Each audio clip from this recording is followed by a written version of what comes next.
Пасля правярання арміі Лукашенко сёння запатрабаваў кропкава рыхтаваць часткі да вайны. А напярэдадні, гаворачы пра новую праграму ўзбраенняў, фактычна апісаў галоўную пагрозу для Беларусі – удары ракетамі і дронамі без наземнага ўварвання. Ці сапраўды менавіта да такой вайны цяпер рыхтуецца Менск? І ці гатовы?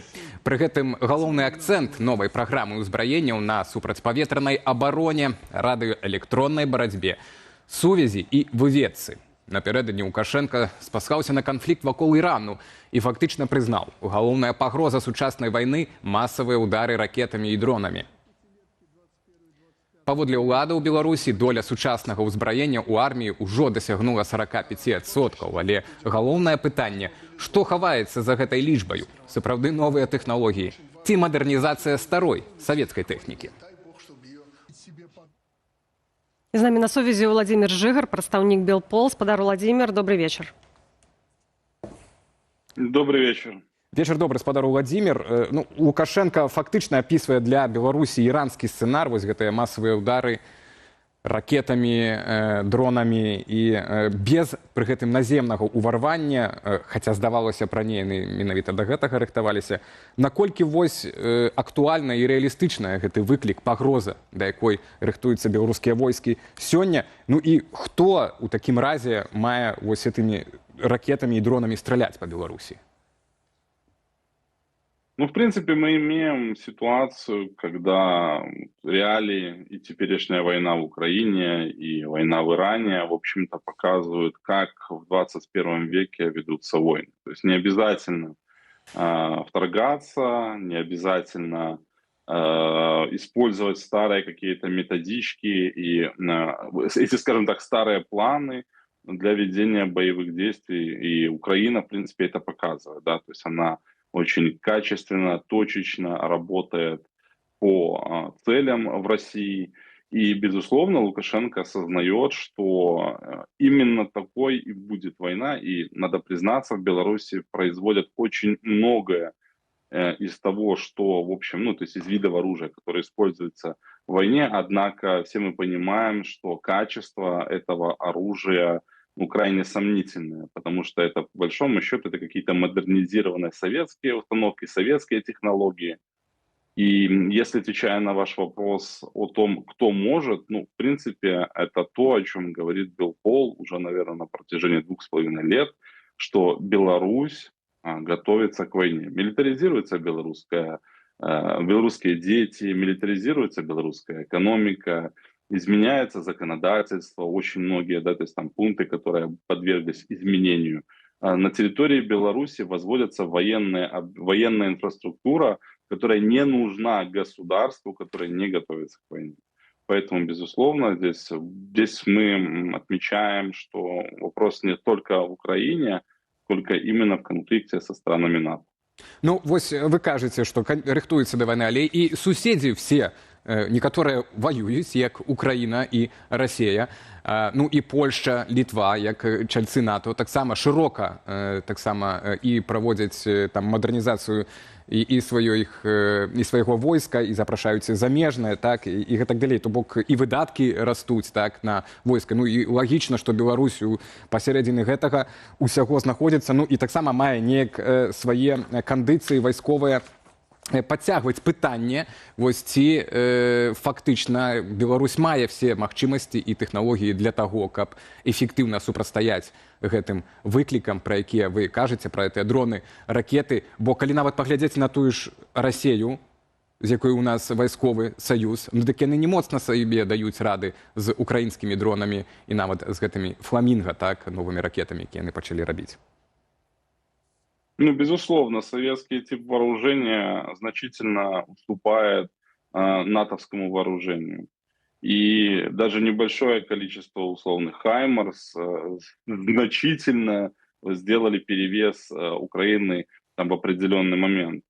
И новые технологии, как те же самые «Фламинго», различные FPV-дроны, действительно играют большую роль в современной войне. Но если говорить про западные страны, почему они в том числе вкладывают огромные деньги в собственную оборону? Потому что они видят, какой у них есть сосед. То есть Беларусь предоставила свою территорию для полномасштабного вторжения в Украину. Беларусь предоставляет свое воздушное пространство для пролета дронов. Все мы понимаем, что Беларусь утратила свой военный суверенитет. И всеми этими, ну, если с точки зрения именно военного говорить, все управляет Кремль. Белорусское производство производят вооружение, БПЛА, боеприпасы, микрочипы. То есть это нормальная ответная реакция, когда у тебя такой сосед. Але ці беларускае войска можа скочыць вышэй тэхналогіі расійскага войска, так скажем, ці вось у дадзенай сітуацыі, так якую загнаў Александр Лукашенко, так сваімі дамовамі там з Расіяй і так далей, сваёй палітыкай, што у дадзенай сітуацыі мы тэхналагічна не можам зрабіць нічога лепшага, чым ужо, напрыклад, Расія мае, так? Ці ёсць... Смотрите, даже... Бо я вот гляжу... Есть такая ситуация, что даже модернизация полонеза, просто модернизация полонеза и создание собственной ракеты для РСЗО «Полонез», это вызвало огромные проблемы, потому что в Беларуси не производят взрывчатые вещества.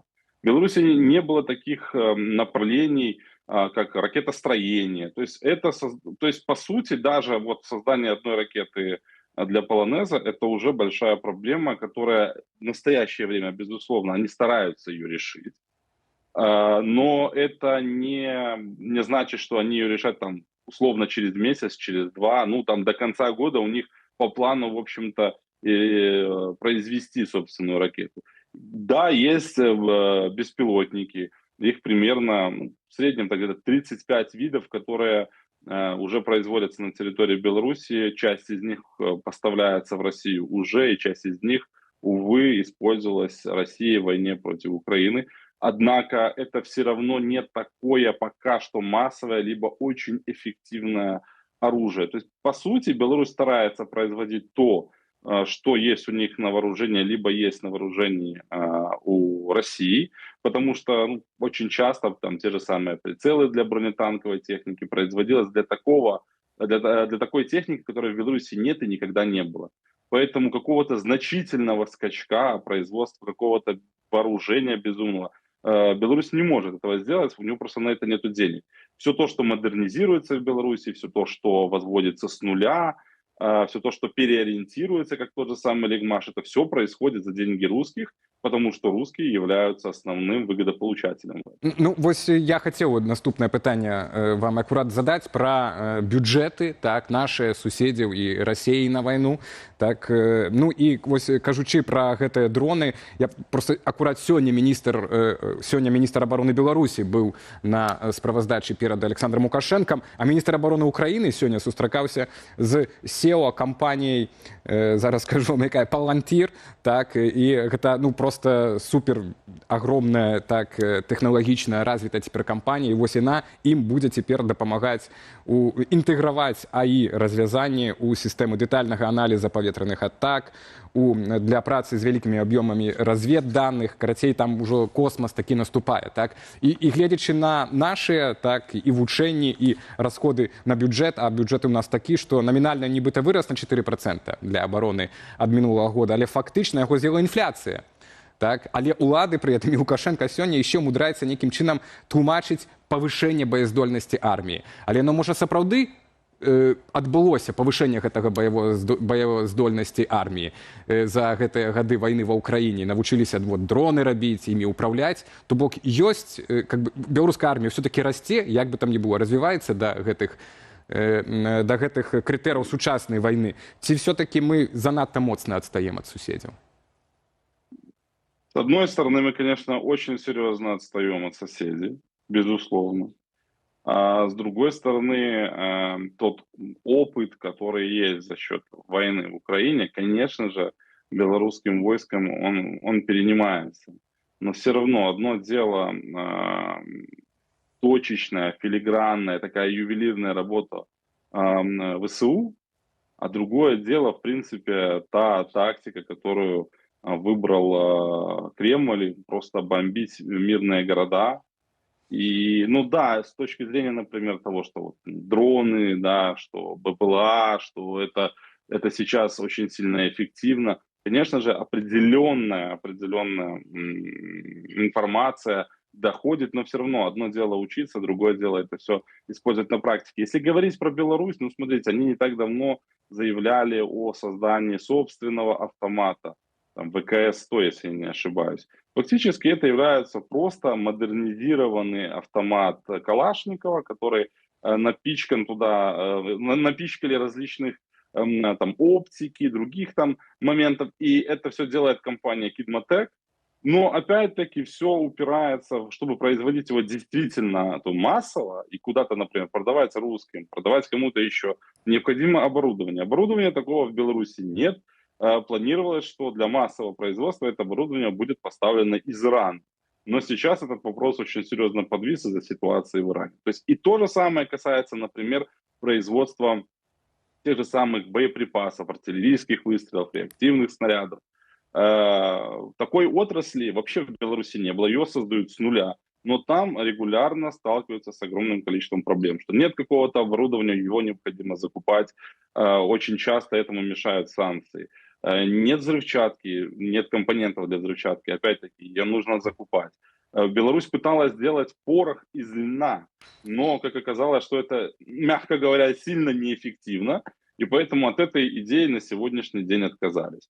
Поэтому есть, может быть, некий рост, может быть, это даже не рост, а расширение какое-то вширь, то есть идут, но безусловно, белорусские военные серьезно, то есть значительно уступают западным военным, и не говоря уже просто про Украину.